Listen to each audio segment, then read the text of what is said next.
যে 21-এ বিজেপি সাফ হয়ে যাবে। এটা আমি বলি নাই, ন্যায্য কথাটা বলেছে অনুব্রত বাবু। আমপান নিয়ে মানুষের ক্ষোভ, এটা তো বাস্তব, ভোটে তার প্রতিফলন হবে না। আমপান যা আমি তোমাকে পিউ বলে দিচ্ছি, মমতা ব্যানার্জি মুখ্যমন্ত্রী ছিল বলে আমপানটাকে ঠেকান দিতে পেরেছে। এরকম মুখ্যমন্ত্রী আছে। পিউ তুমি একটা কথা কেন বুঝছো না? এই নরেন্দ্র মোদী বলেছিল 15 লক্ষ টাকা করে দেবো, আর মমতা ব্যানার্জি আজকে খেটে খাওয়া মানুষ, সাধারণ মানুষ, বেকার মানুষ, মধ্যবিত্ত ফ্যামিলি 5 লক্ষ টাকা করে স্বাস্থ্যসাথী কার্ডে ঢুকিয়ে দিয়েছে। আজকে আমি তোমাকে জোর গলায় বলছি, ওয়েস্ট বেঙ্গলে এই যে তোমার লকডাউনে যে মমতা ব্যানার্জি যা চাল দিয়েছে, মানুষ না খেয়ে মরে নাই। তুমি গুজরাটে খবর নাও, দেখো কি অবস্থা হয়েছে, খেতে পায়নি। ইউপিতে খবর নাও, খেতে পায় নাই। বিহারে খবর নাও, খেতে পায় নাই। মধ্যপ্রদেশে খবর নাও, খেতে পারে না। তারপরে তুমি আমাদের বেঙ্গল নিয়ে চিন্তা করবে। গোষ্ঠীদ্বন্দ্ব আপনার জেলাতেও তো আছে? না, আমার জেলায় কিছু গোষ্ঠীদ্বন্দ্ব একবারই মানি না।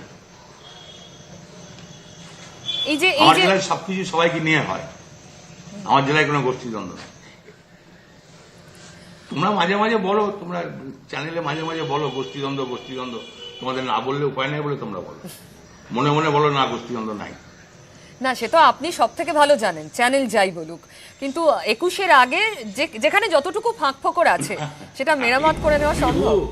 আমি তোমাকে চ্যালেঞ্জ করলাম যে সবকিছুই ঠিকঠাক চলছে, গোটা ওয়েস্ট বেঙ্গল চলছে। এটা তো মানছেন 19-এর পর থেকে বিজেপির হাওয়া জোরালো হয়েছে এ রাজ্যে? একবারে না। 19-এ আমরা 18টা সিট হেরে যাওয়াতে আমাদের মঙ্গল হয়েছে, আমাদের কর্মীরা সচেতন হয়েছে, আমাদের কর্মীরা উঠে পড়ে লেগেছে। সেটা কিভাবে, মানে এই সতর্ক হওয়াটা আপনারা কিভাবে কাজে লাগালেন?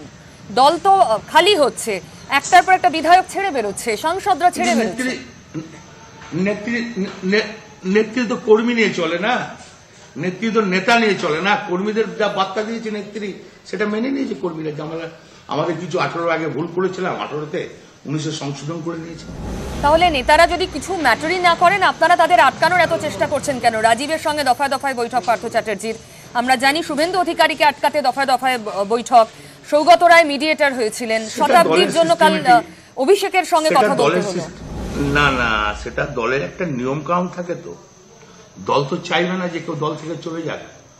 পরিবারে যখন 5-6 ভাই থাকে, এক ভাই যখন বলে আমি ভিন্ন হয়ে যাব, তখন তো 28 ভাইরা বাবা বলে না বাবা যাস না, ঘরে থাক, একসঙ্গে থাক। সবাই তো চেষ্টা করে যে ঘরটা না ভাঙে, এটা একটা টাইপ।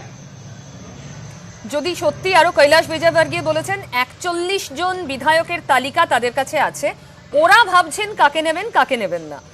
এবার আর সরকারই থাকবে না, এত বিধায়ক বিজেপিতে যেতে ইচ্ছুক। ওসব মিথ্যা কথা, মিথ্যা কথা, মিথ্যা কথা। এই গল্প, এই নাটক অনেক দিন ধরে বলছে। রিহার্সাল, ওরা মাঝে মাঝে রিহার্সাল দেয়, 10-12 জন মিলে রিহার্সাল দেয় নাটকের জন্য, কিন্তু নাটকের ছবি ফেলতে পারে না।